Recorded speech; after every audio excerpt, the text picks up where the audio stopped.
तो दुनिया में जो जितना पैसा था, मैं केवल पिछले रिसेंट कहानी कहता हूं क्योंकि लंबी कहानी कहने का कोई मतलब नहीं है। हाँ, कोई मतलब नहीं है। ठीक है, तो मैं ये कह रहा हूं कि हम क्योंकि हम जो अगर रिसेंट व्यवहार को समझ लेंगे तो जो होता आया है आज तक वही बहुत मैग्नीफाइड, बहुत फास्ट, बहुत लाइव तरीके से हमारे सामने उपलब्ध है।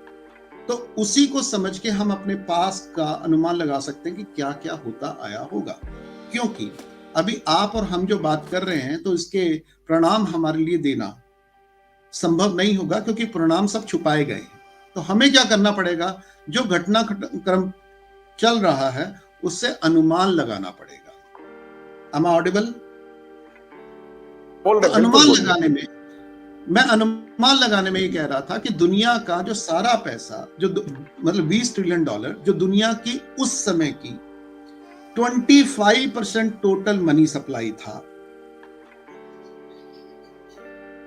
वो एक दम शेयर मार्केट में आता है और शेयर मार्केट में उछाल होता है और दुनिया में कुछ चुनिंदी, हर देश की कुछ 10 कंपनियों में वो पैसा लगता है और वो शेयर मार्केट में वो 10 कंपनियां उछलने लगती हैं और उनके पास बेतहाशा पैसा आता है।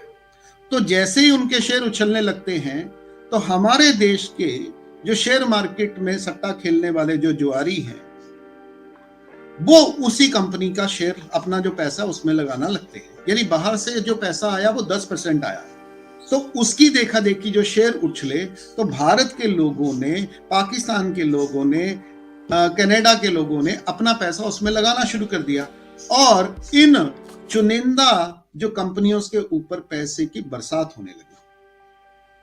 और ये पैसे की बरसात कितनी हुई, तो मैं आपके सामने बस छोटे से 2-3 फैक्ट्स आपके सामने रखता हूं। अब इस समय दुनिया के जो सबसे बड़े अमीर आदमी हैं, तो सबसे पहले हम बड़े अमीर आदमी की बात करते हैं कि इलॉन मस्क इस समय दुनिया के सबसे बड़े अमीर आदमी। इलॉन मस्क की इस समय जो टोटल वेल्थ है वो 198 बिलियन से लेके 238 बिलियन के बीच में वेरिएट करती है। तो अगर हम बात करें कि 2013 में इलॉन मस्क की जो टोटल वेल्थ थी वो 2.7 बिलियन थी, 2016 में वो बढ़ते बढ़ते 10 बिलियन हुई, 2018 में वो 19 बिलियन हुई, 2019 में वो 22 बिलियन हुई। आप मान सकते हैं कि 15-20% की ग्रोथ उनको लगातार साल में मिल रही है।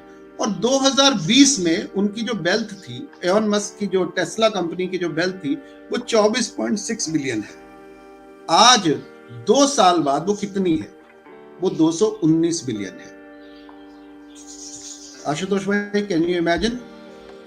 यस यस यस, मैं इमेजिन कर पा रहा हूं। 2013 में एवरेज 3 बिलियन है, 2020 में 3 बिलियन से बढ़ती बढ़ती 20 बिलियन तक हुई है। यानी ठीक है, उसमें 8 गुना का इजाफा होता है और आज 24 बिलियन से वो जंप करके 10 गुना यानी 219 बिलियन है। And he is the richest man in the world इस समय। इसके सामने हम बात कर कि मुकेश अंबानी साहब तो बहुत लंबे इंडस्ट्री में, रिलायंस इंडस्ट्री को 50 साल से ज्यादा हो गए बिजनेस में। उनकी वेल्थ है लगभग 21 है। यानी जहां टेस्ला और इलॉन मस्क 2019 में पहुंचते हैं, वहां मुकेश अंबानी साहब तो 2013 में थे। यानी उनकी 21.5 बिलियन की उनकी टोटल वेल्थ थी। 2016 में वो घट के 19.3 बिलियन हो जाती है और यहां से घटनाक्रम शुरू होता है कि 2017 23 बिलियन, 2018 40 बिलियन, 2019 50 बिलियन।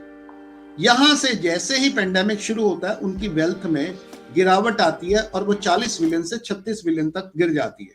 और यहां से अचानक दुनिया का जो पैसा है वो एफडीआई के माध्यम से, शेयर मार्केट के माध्यम से इंडिया में आता है। और आपको पता है कि वो फेसबुक के साथ करार करते हैं, गूगल